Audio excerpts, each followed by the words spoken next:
L'étiquetage peut se définir comme étant l'action d'opposer sur un produit une étiquette d'information mentionnant par exemple le prix, la taille ou la composition. Parce qu'il contribue à l'information du consommateur en facilitant son choix, son importance est rappelée dans plusieurs textes de loi. Ceci est vrai particulièrement en ce qui concerne l'étiquetage des produits alimentaires. Ce procédé est donc utile pour veiller à l'application de la législation, assurer la traçabilité et effectuer des contrôles. En outre, il doit fournir aux acheteurs les informations nécessaires pour leur permettre de choisir le produit le mieux adapté à leurs besoins. Il doit donc être uniforme, cohérent, transparent et compréhensible. Malheureusement, dans la réalité, le caractère commercial de l'emballage contraste généralement avec l'étiquetage précis du produit. Au Cameroun particulièrement, les normes en matière d'étiquetage sont rarement respectées. C'est pour renverser la donne que le CTA, Centre technique agroalimentaire du Cameroun, a décidé d'organiser une formation à l'endroit des entreprises exerçant dans son rayon de compétences. Le but ici est de capaciter ces dernières afin qu'elles puissent améliorer leurs produits, mais aussi prétendre à la conquête des marchés internationaux. Un aliment qui est destiné à la restauration collective est un produit alimentaire qui peut être, ça n'existe pas, qui peut être un produit pré-emballé ou non. On a fait la définition ce matin. Qu'est-ce qu'on a dit? On a dit que les produits qui sont destinés à la restauration collective peuvent être des produits alimentaires pré-emballés, comme ça peut être des produits en vrac.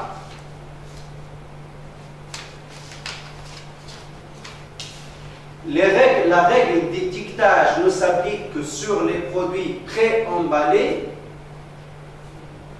destinés à être consommés dans le cadre de la restauration collective. Oubliez la définition, entendez-moi. Le plus important, c'est l'exercice, c'est pour apprendre, c'est pas pour écrire. Donc, tout produit alimentaire est soumis à l'étiquetage. Par contre, tout produit de la restauration collective n'est pas obligatoirement soumis à l'étiquetage. On ne soumet à l'étiquetage que les produits qui sont des produits pré-emballés, que ce soit des produits industriels transformés, que ce soit des produits qui sont destinés dans le cadre de la restauration collective.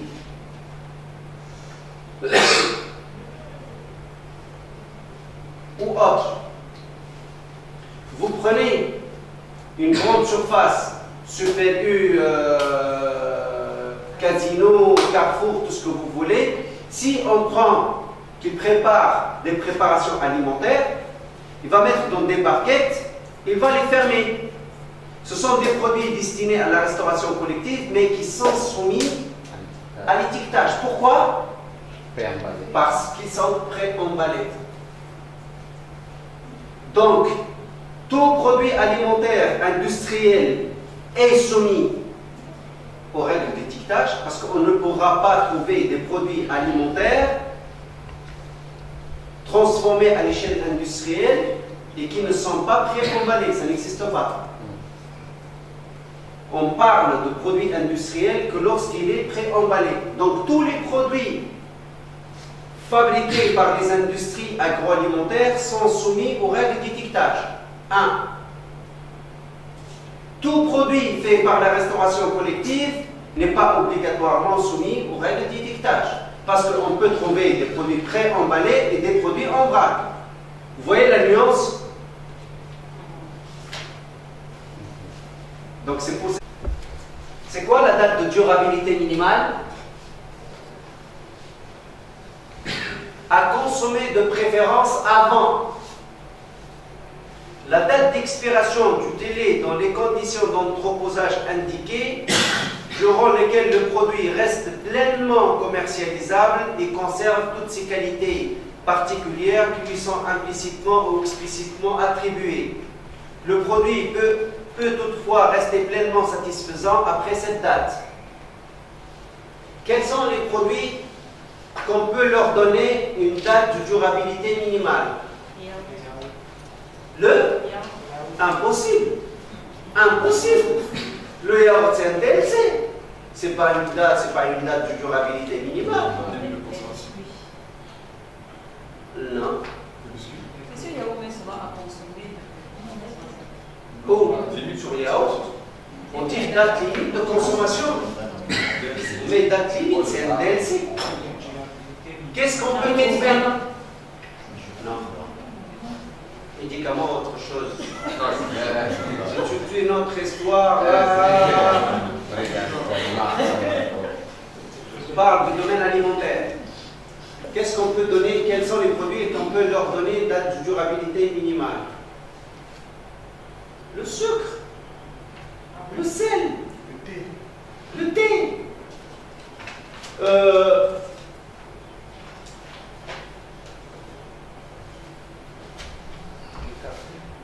Le café, les épices, les bonbons, tout ce qui est confiserie, le miel. Donc, c'est tous les produits qui ont une durée de vie très prolongée et que, à partir de, au-delà de cette date, peuvent être consommés. Donc, c'est une date sur les caractéristiques organoleptiques et sensorielles. Donc, la définition est là. On dit date de durabilité minimale, c'est la date d'expiration du délai dans les conditions d'entreposage indiquées, durant lequel le produit reste pleinement commercialisable et conserve toutes les qualités organoleptiques, toutes les qualités particulières qui sont implicitement ou explicitement attribuées. Le produit peut toutefois rester pleinement satisfaisant après cette date. C'est-à-dire, je trouve une date de péremption. Si le produit garde toujours ses caractéristiques, je peux le consommer. Je n'ai aucune crainte sur ma santé. Maintenant, l'autre définition, c'est quoi? Auxiliaire technologique. C'est quoi la définition d'un auxiliaire technologique?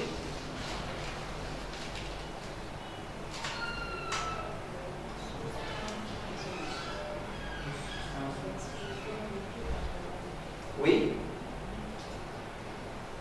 Une substance ou une matière à l'exclusion de tout appareil ou instrument qui n'est pas consommé comme ingrédient alimentaire en soi, mais qui est utilisé intentionnellement dans la transformation des matières premières, des denrées alimentaires ou de leurs ingrédients pour remplir une fonction technologique donnée pendant le traitement ou la transformation et qui peut entraîner la présence involontaire et inévitable des résidus ou de leurs dérivés dans le produit fini.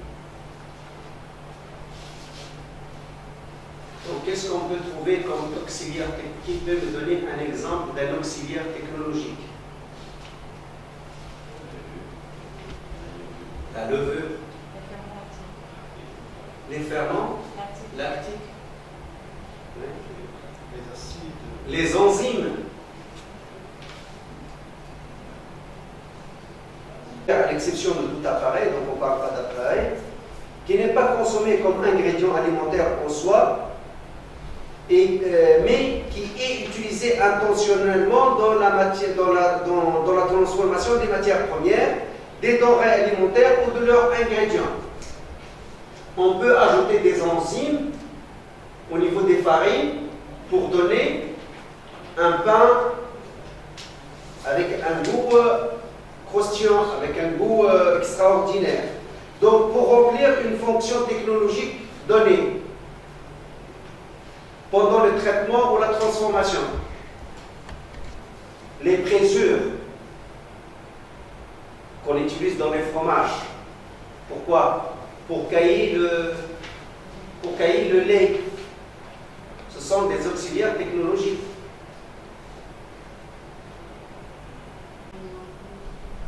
Aliments, auxiliaires technologiques, reste ingrédient.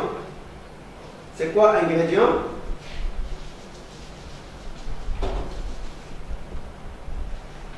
Toute substance, y compris les additifs alimentaires, utilisés dans la fabrication ou la préparation d'un aliment est présente dans le produit fini, bien que parfois sous une forme modifiée.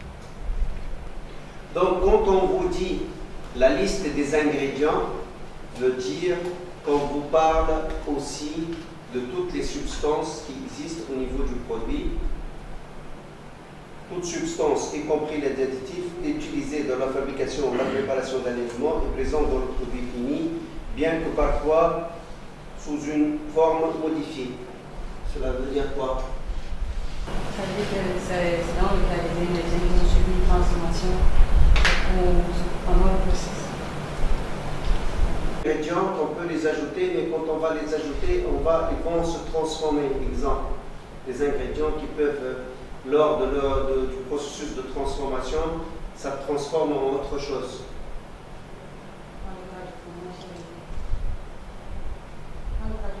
Dans le cas du fromage, le lait va se transformer en fromage, protéines laitières. Ok? Le cas du sucre. Le sucre qui va se transformer en caramel dans le cas dans le cas de la confiserie. Donc, les ingrédients ne veut pas dire qu'on va les retrouver dès qu'ils ont été mis au niveau de nos produits, malgré qu'on peut avoir la possibilité que ça change de forme. Donc, quand on dit la liste des ingrédients, c'est l'ensemble des éléments qui constituent le produit alimentaire, y compris les additifs. C'est clair? Les champions qui sont avec moi depuis 3 semaines maintenant, c'est quoi un lot? Un nombre c'est une quantité définie d'une denrée produite dans les conditions analogues. Donc, on parle de quantité définie fabriquée dans des conditions analogues ou des conditions homogènes. Ça peut être, la définition peut être définie dans le temps ou dans l'espace. C'est clair ou pas? Je vais dire la quantité que je vais produire pendant une journée. Pour moi, c'est un lot de production.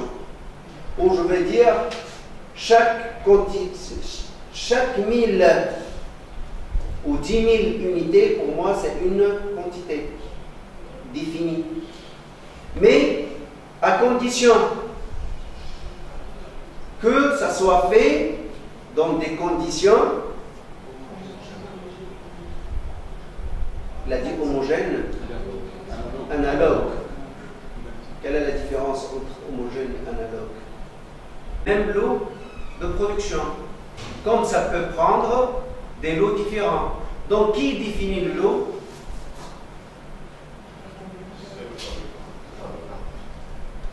Donc, le fabricant, c'est lui, la responsabilité de définition du lot est la responsabilité du fabricant. Et pourquoi on utilise cette définition de lot?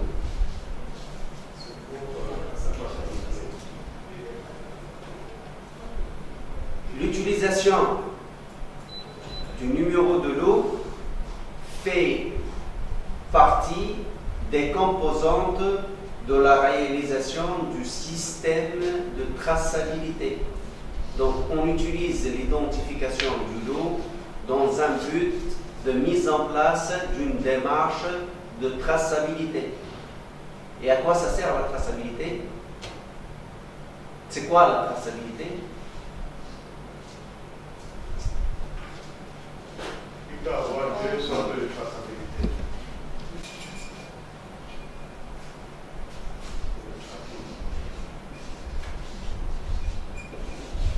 Je trace quoi? Je trace l'historique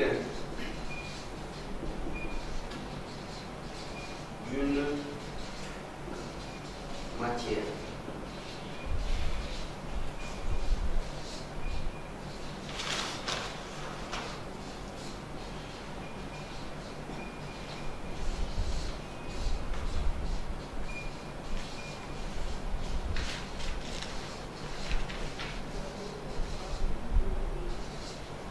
Je vais tracer l'historique de mon produit fini. Donc, par voie de conséquence, je vais dire mon produit qui porte le numéro de lot, date de fabrication, date limite d'utilisation optimale ou bien la date limite de consommation, a été fabriqué à partir de telle matière première, de telle matière première, de telle matière première, qui portait, ça c'est l'eau, ça c'est l'eau, date limite, date de fabrication, ça c'est l'eau,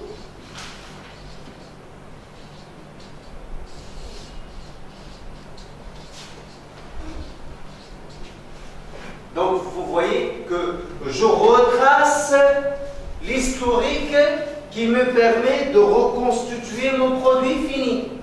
Ça c'est la traçabilité. Comment? Ascendante ou descendante? Qui sait?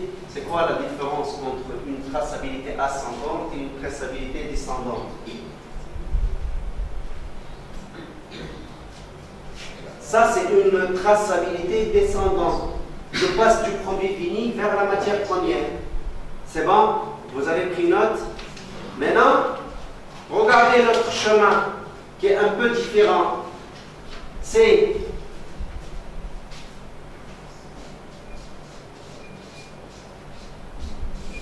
je vais prendre cette matière première 1 et je trouvais que cette matière première, produit fini 1, produit fini 2, produit fini 3. C'est-à-dire, je vais trouver que à partir d'une matière première, j'ai fabriqué plusieurs produits finis. Donc, retracer l'ensemble des produits finis qui ont été fabriqués à partir d'une même matière première. Que ce soit, je suis dans un sens de partir d'un produit fini vers une matière première ou de partir d'une matière première vers un produit fini, tout ça, ça s'appelle un système de traçabilité. Et moi, je suis obligé d'appliquer les deux. C'est-à-dire, quand on me demande à partir d'un produit fini quelles sont les matières premières qui ont servi à fabriquer mon produit, je dois être capable de retracer, de retrouver toute l'histoire qui me permet de dire que tel produit a été bien fabriqué de telle matière première et telle matière première. Je suis aussi obligé de dire que chaque matière première, je dois trouver la possibilité de faire la liaison avec chaque matière première qui a été consommée, l'ensemble des produits finis. Maintenant, il y a un autre terme. Le bilan matière.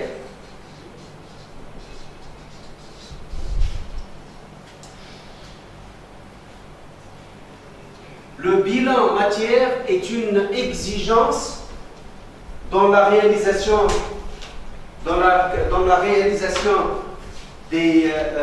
efficace des systèmes de traçabilité, mais aussi c'est un outil utilisé dans le cadre de la répression des fraudes pour contrôler telle ou telle activité.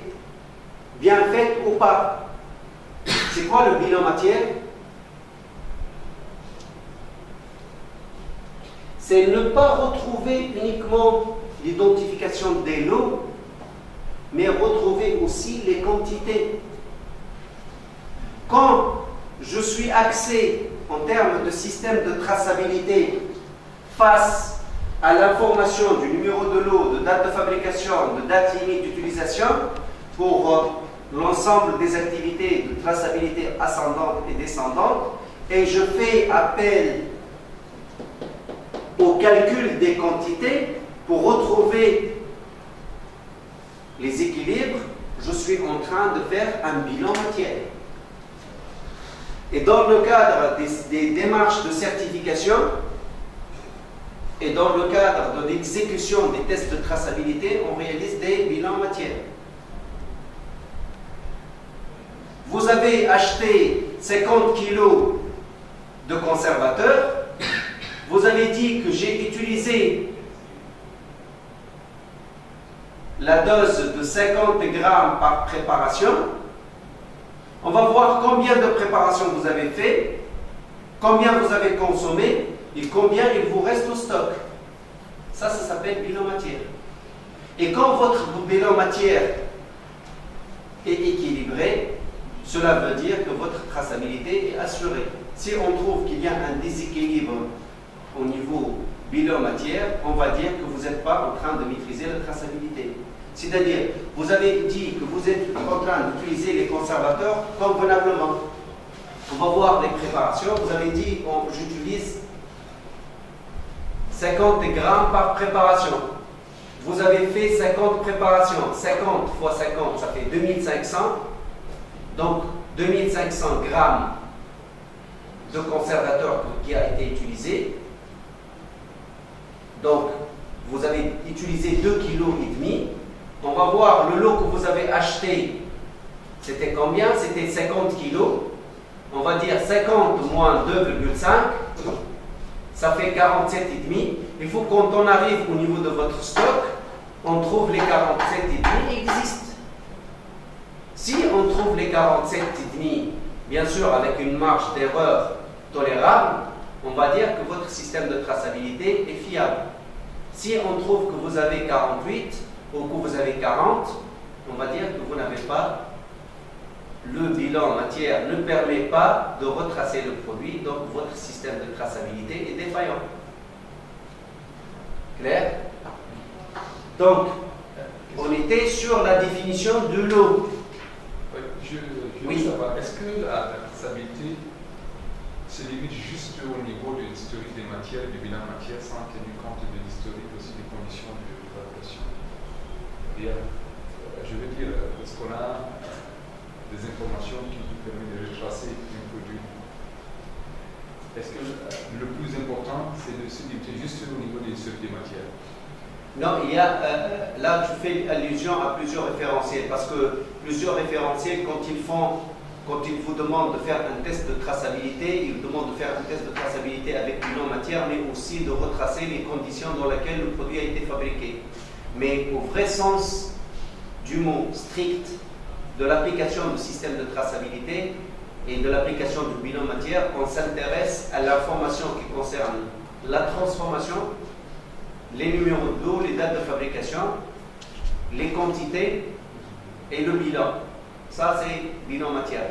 Après, il y a des référentiels qui exigeaient à ce qu'on ajoute à ça aussi les conditions de production pour faire les recoupements nécessaires. Donc, l'eau. On a parti de la définition du lot. L'autre définition, c'est quoi? Oui. On était en train de chercher la différence entre homogène et analogue. On a dit que homogène veut dire que toutes les informations sont identiques. Vous allez dire que j'ai fabriqué mon produit fini à partir d'une matière première homogène. Cela veut dire qu'elle a été fabriquée à partir d'un lot de production qui portait le même numéro de lot. Mais vous allez dire que mon produit fini d'aujourd'hui et celui de la semaine dernière a été fabriqué de manière analogue, c'est-à-dire l'ensemble des composantes qui font partie de ce produit sont toujours les mêmes. Donc ils sont analogues, mais ils ne sont pas homogènes. Parce que je peux faire appel à des choses comparables sans pour autant être identiques.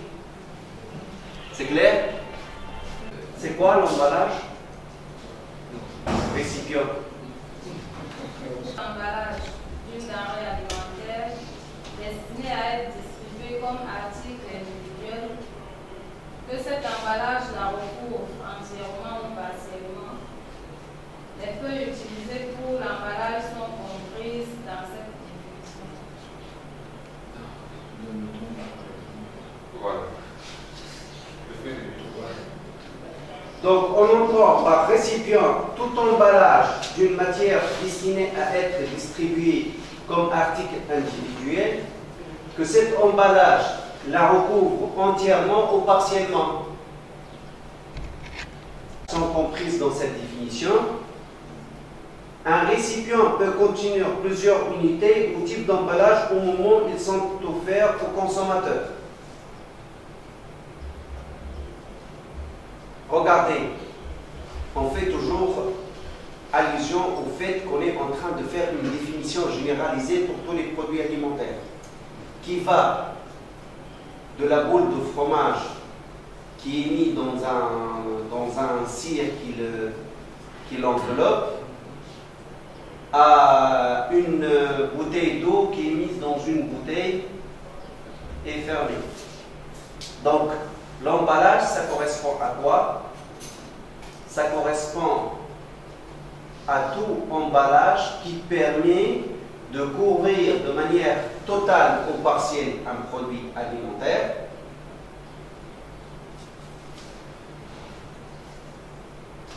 Est-ce que c'est une couverture totale ou partielle? Pourquoi? Parce que ça protège également le produit de Ça protège d'une fuite. Emballage primaire, qui ne le couvre pas totalement. Pourquoi? Parce que il peut être sujet à des aléas climatiques, c'est-à-dire il peut être sensible à l'humidité, puisque l'emballage est perforé, même si c'est une micro-perforation. C'est pour cette raison qu'on doit le mettre dans un deuxième emballage. Maintenant, quelle est la différence entre celui qui met le produit dans un emballage papier comme celui-là et l'autre qui met dans un emballage comme celui-là?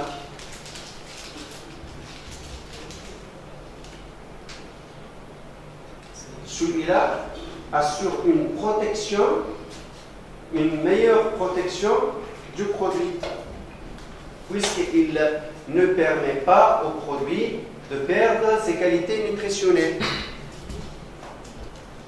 C'est clair? Là, ce n'est pas un produit étanche, c'est du papier. Donc, il fait des aléas avec, il fait échange avec l'environnement. Donc, tout emballage, c'est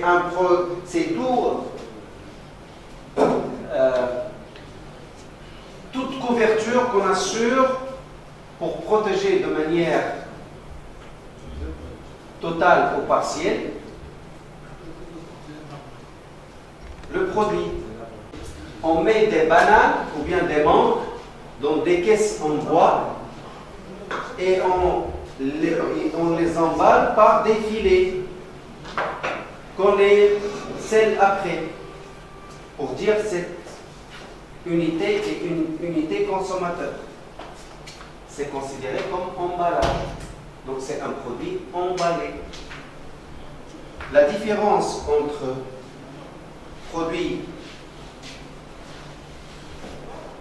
emballage primaire et emballage secondaire, c'est quoi la différence?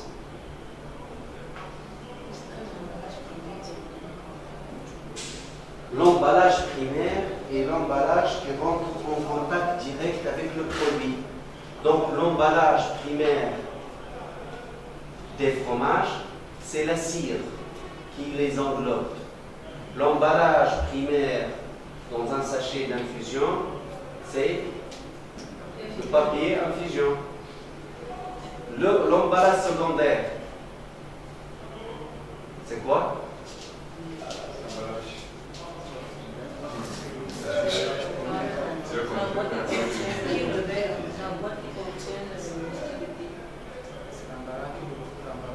Je mets les 6 bouteilles avec un fardeau, avec un film plastique pour avoir un pack.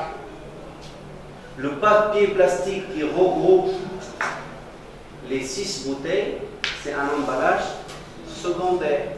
Le carton qui englobe l'ensemble des sachets à infusion est un emballage secondaire. Dernière définition. Date limite de consommation. Date limite de consommation. On a vu la date limite. On a vu la date limite d'utilisation optimale.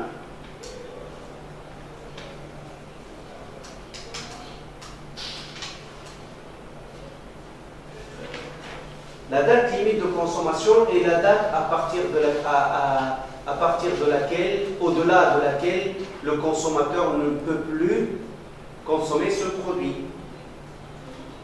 ni être mis en vente.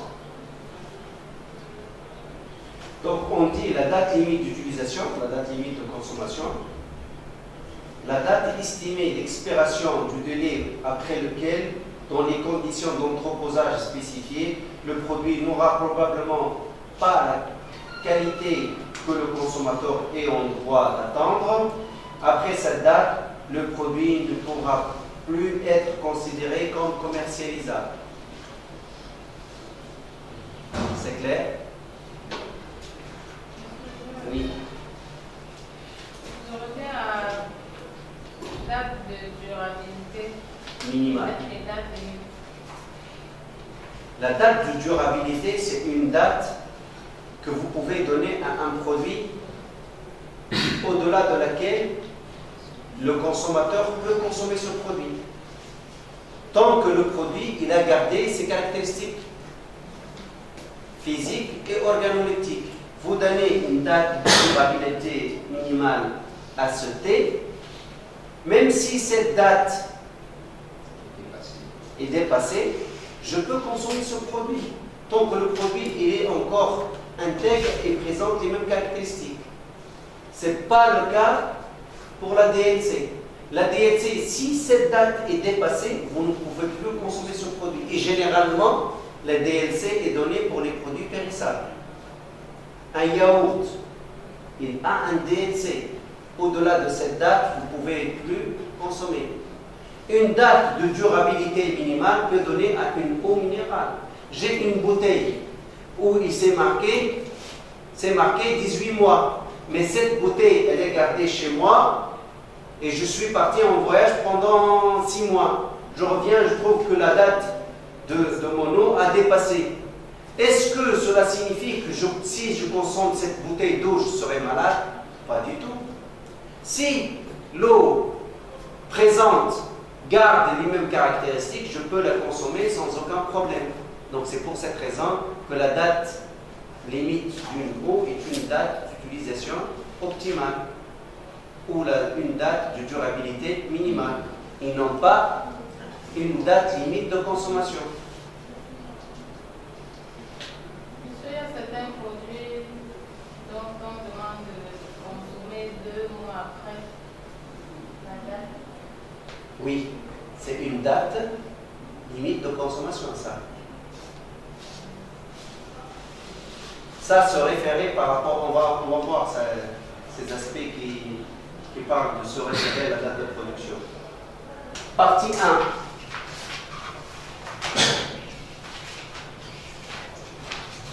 1. Identifier à partir de la norme codex les exigences obligatoires les mentions obligatoires telles que définies au niveau de la norme codex d'étiquetage des denrées alimentaires.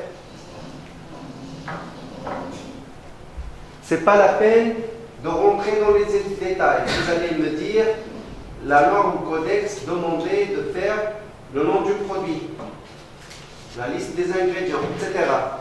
Ok? Ça, c'est la première. La deuxième, maintenant, à partir de ce qui a été exigé au niveau de la norme codex, vous allez prendre le produit qui est devant vous. Dans votre cas, c'est le poudre de cacao. Dans votre cas, c'est l'eau minérale. Vous allez identifier la conformité de ce produit en répondant à chaque case, l'industriel, qu'est-ce qu'il a écrit. Il faut me retrouver. Je ne veux pas que vous me dites que c'est bon. Uniquement, mais je souhaite que vous identifiez ce qui a été donné comme information répondant à cette obligation par l'industriel. C'est bon?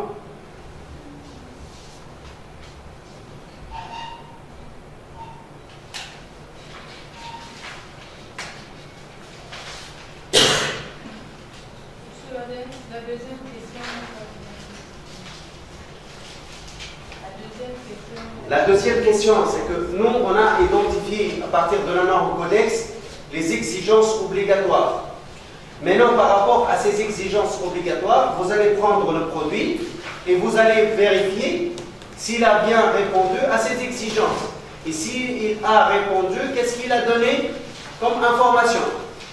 S'il y a des informations manquantes ou absentes, vous allez les signaler.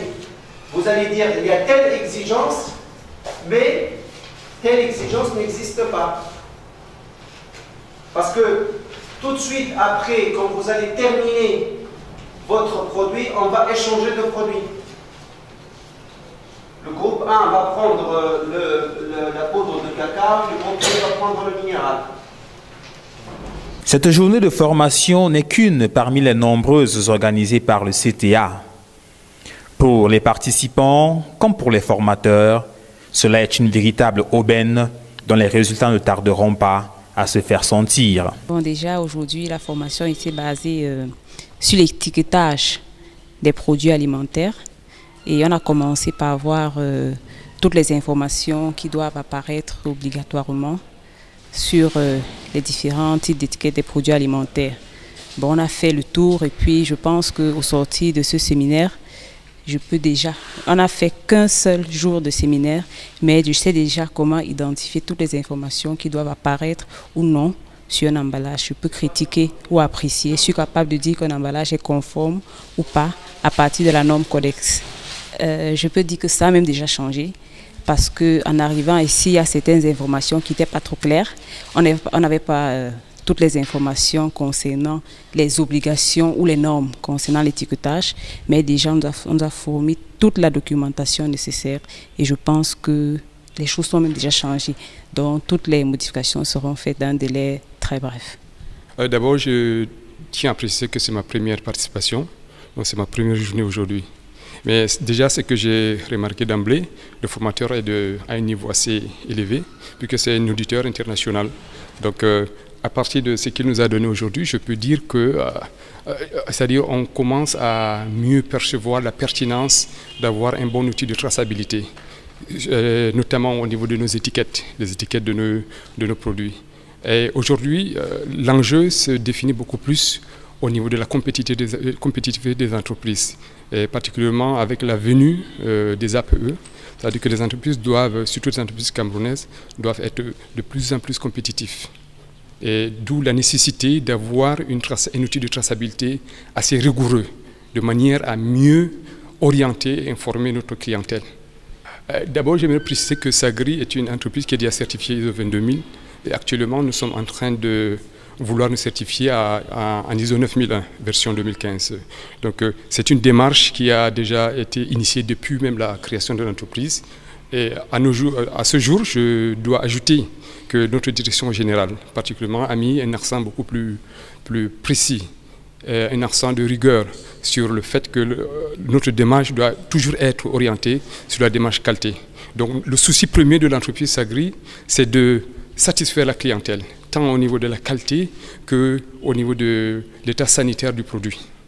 Pour moi, c'est Dame Paul Henry. Je suis responsable qualité sécurité denrées alimentaires à la SOACAM Agro-Industrie, en abrégé Sagri. Durant cette formation, ce qui m'a le plus marqué, c'est si on essaie d'abord de faire une analyse rétrospective sur le contexte camerounais. Aujourd'hui, on parle des APE, accords de partenariat économique. On parle de mise à niveau de l'économie du tissu camerounais, c'est-à-dire mise à niveau par rapport aux enjeux actuels. Aujourd'hui, on parle d'une formation qui, pour ma part, intègre les nouvelles versions. On parle de management de qualité, on parle de management de sécurité denrées alimentaires. Ce qui m'a le plus marqué, c'est que un référentiel qui est sorti à peine une semaine, nous forme dessus.